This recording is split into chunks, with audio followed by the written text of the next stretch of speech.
Hi, this is Steve from LZ23 Strength, and we're going to be talking about aging with vigor. And particularly, we're going to focus not only on you, but particularly your parents and grandparents. It's important that we have the proper impression of aging, that it's not inevitable the way we age. We do have a choice in how that happens. And if your parents are in their 60s, 70s, 80s, grandparents, there's still things that you can do to help them to age in a good way. Even if they're doing well now, it's important to remember that as we age, it's some people think of it as just a normal, gradual deterioration. Like you might feel great today, and slowly, little by little, might lose some mobility or feeling good, have some more aches and pains, but it's just a slow, gradual decline. And actually, that's not the case for many people. And so it's important that we do something about it. Even if we feel great today, or your parents, grandparents feel great today, need to cultivate and nourish that so that it continues, because it's an uphill battle and things happen along the way. And we do have the potential to age way better than what we see taking place in society today.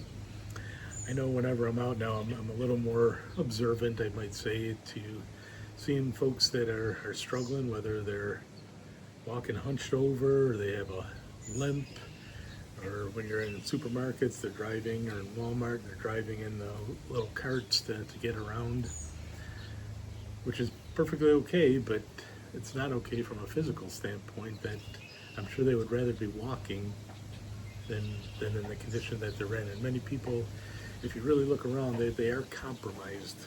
Just as an example, we were at a concert a few months ago. We went to see Heart and Cheap Trick. And just in our little section, and Heart and Cheap Trick are older bands, so a lot of the people there were probably average age 50 to 75, I would say was the average, 70 maybe.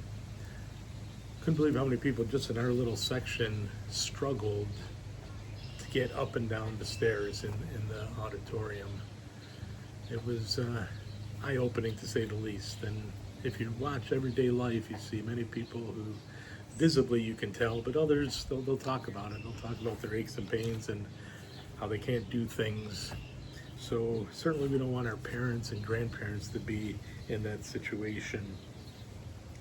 And sometimes we're well-meaning, and we start to say things like, take it easy, or don't overdo it, or you're not as young as you used to be, or you're not that young anymore, or sayings like that encourage non-activity. Remember, movement is life, and that applies to everybody at every age, and also our parents and grandparents still. So we need them to continue to exert themselves, as we say here at LZ23 Strength. But obviously each person is unique and in a different stage of their life, so we want to be careful. Safety first always when you're talking to your parents or grandparents. And remember, I guess at this point it's a good time to say that I'm not a doctor, not a scientist. This is all purely entertainment and informational, motivational, hopefully. But certainly, whatever your exercise program you try to get your parents and grandparents in, it'd be good to get help, whether it's a coach, doctor's advice, but certainly want them to do something. And I'll give a little side note here, just as a comparison, because safety is always first. We don't want injuries. We don't want our parents or grandparents to get hurt while they're exerting themselves. And I'm going to use Warren Buffett as an example. He has investing rules. You might have heard of them. I know many people have. And rule number one in investing, never lose money. Rule number two, see rule number one. And the same thing comes to injuries in our activities and sports and whatever we're doing, particularly all of us it applies to, but parents and grandparents. Rule number one, never get hurt. Rule number two, see rule number one. Really, injuries can sideline somebody for weeks, maybe even months. Some have more permanent injuries, And especially as we get older, it's harder to bounce back from an injury. So whatever we're encouraging our parents or grandparents to do, we certainly want them to do it carefully. We don't want them to injure themselves. And a good basic starting point for everybody is walking. We'll have some more episodes in the future about walking, but just notice some of these statistics.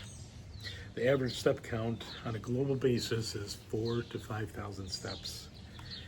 And in some studies and reports, that's considered almost sedentary. And yet that's the average step count. But don't notice this, just doing 1,000 more steps a day for anybody could reduce your all-cause mortality by 15%. That's nothing to sneeze at. So just getting an extra 1,000 steps a day, and it could be gradual, depending on what the individual's activities. Start by adding 100 steps or 500 steps, and then gradually to 1,000. But notice as you move up in steps, what the effect can be for folks. 5,000 steps can lower symptoms of depression. 7,500 steps can actually rid some people of depression. And 9,800 steps, might as well say 10,000, which seems to be a number that many go to, can reduce the risk of dementia. So getting steps into our routine, and again talking about mom and dad, grandparents, grandma, grandpa, certainly is something to do, and could even add into their resistance training, and weightlifting is something good for grandparents. There's a woman who has a channel that I encourage you to check it out. It's called The Honest Channel. And she had a video about her mom and dad and how she, at the age of 80, helped them to get a coach, and they started weightlifting and actually some powerlifting. And they weren't athletes by any means. If you watch the video, you see that, wow, you wonder how it's going to turn out. Well, they both improved their quality of life just in 6 months or so, just by incorporating weightlifting into their lives. And if you go through YouTube and other places, there's many accounts of individuals who are powerlifters, bodybuilding, doing stuff in their 60s, 70s, 80s, even 90s. And it just adds to a quality of life, and that's how we want to age with vigor. And the reason I feel so strongly, I've mentioned this in another video, is about 25 to 30 years ago, before health span and longevity was as popular as it is today, as all the rage today. I used to go to hospitals and nursing homes to visit folks, a lot of family, friends, and other individuals. In my local area, I probably visited 90% of the hospitals and at least half of the nursing homes. And eventually, it kind of struck me one day, I don't know, the thought came into my head is, how sad, besides how sad it is how many of these people really have to be here? Like, if they ate better, if they watched their sleep through the years, if they exercised regularly, could they have avoided being in these places? Could they have at the very least postponed when they had to go live in a nursing home, for example? Or could they have avoided it altogether? I believe, yes. Yes, I feel if we put the effort into it, if somebody puts the effort into it, they could greatly change the trajectory of their health span and their life. And even if it is just postponed, just think how it would feel to drive an extra 1, 3, 5 years, or to go on more vacations, to make more memories, being with family, taking the grandkids to Disney, or whatever the case is. It's worth the effort and thought, but we have to start back in time. And I know I've mentioned Dr. Peter Attia before, but he has what he calls the Centenarian Olympics or decathlon, where you try to look at different activities that you want to do in your later years, but what you need to be doing now so that you can do things like play on the ground with your grandchildren or pick them up, be able to walk a flight of stairs, be able to put your luggage up in the rack if you're on an airplane, and a number of other things like that. So the important thing is to help mom and dad, help grandma and grandpa to live to their fullest, and it means we got to move. Movement is life, every age, every age that's the case. So something to consider. Something else that affects people, we're talking mostly of physical things, and there's health related aspects of this, but cognition as we age is another big factor.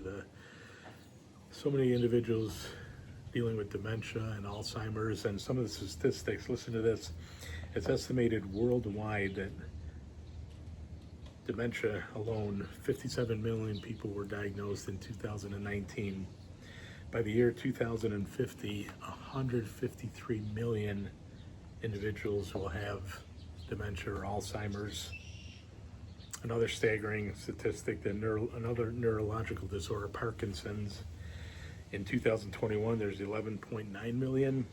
By the year 2050, they're predicting 25 million. So all these things are just going up and up and up, and we don't want our loved ones to be one of those.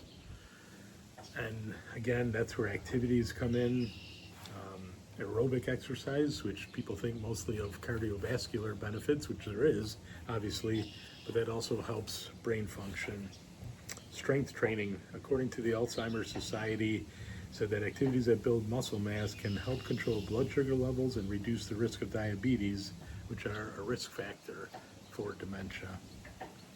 So they encourage at least 150 minutes of moderate intensity of activities, which would include some weightlifting and also cardiovascular. Even small increases, that's why we're saying whatever we can do for mom and dad and grandma, grandpa. Can we walk with them? Can we introduce some light weight training?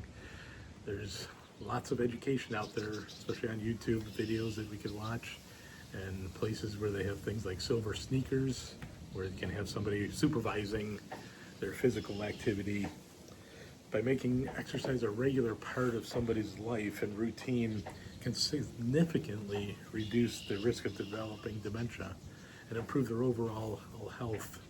Because along with the cognition and the Alzheimer's, there's also risks of falling that happens for older folks too, and a lot of that comes from something called sarcopenia. And sarcopenia is a condition characterized by a progressive and generalized loss of skeleton muscle mass and function and strength. And it's often associated with aging, which some people say that's a normal part of aging. I don't like the word, if that's normal, I don't want normal, and you shouldn't want it either. But it can lead to a reduced mobility. As I mentioned, you see folks having a real hard time getting around, and risks of falls and fractures.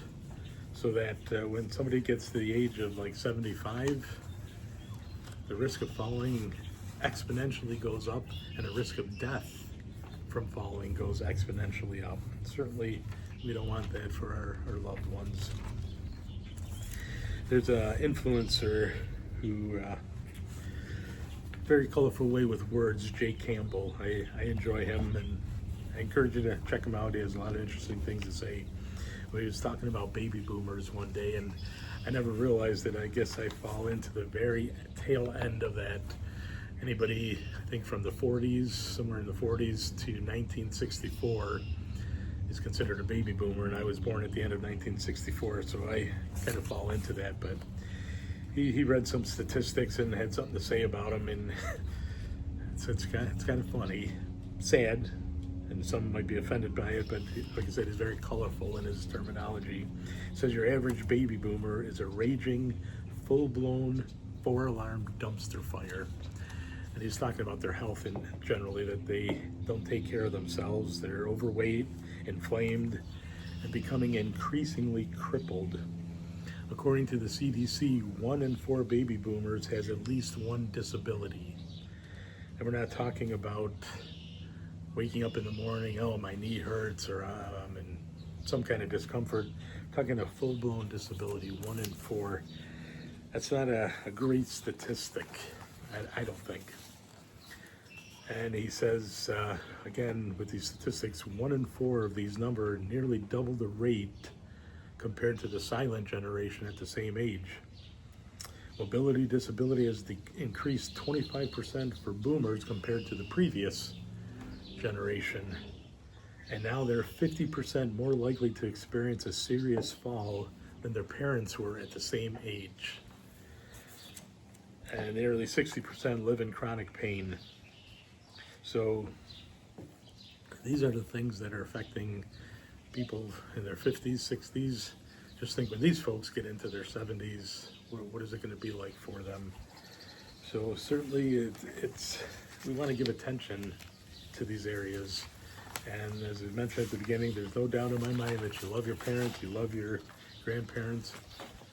You can help them by teaching them, encouraging them, even start by just going for walks with them and help them to see even light weights at home and movement. Don't discourage movement. Don't discourage hard things. Obviously, they want to do it carefully. Help them to see that they always want to be careful, never want to get hurt. Number one rule, never get hurt. Number two rule, see rule number one, never want to get hurt. So keep helping them. Remember that it can make a huge difference. And it's worth all our effort. We have this one chance, one try. Don't want to look back at your 70 or their 70 or 80-year-old self. And again, it'll put you in motion to be the same way. You'll never look back and say, boy, I wish I didn't exercise so much back in the day. I wish I wasn't as strong and vigorous as.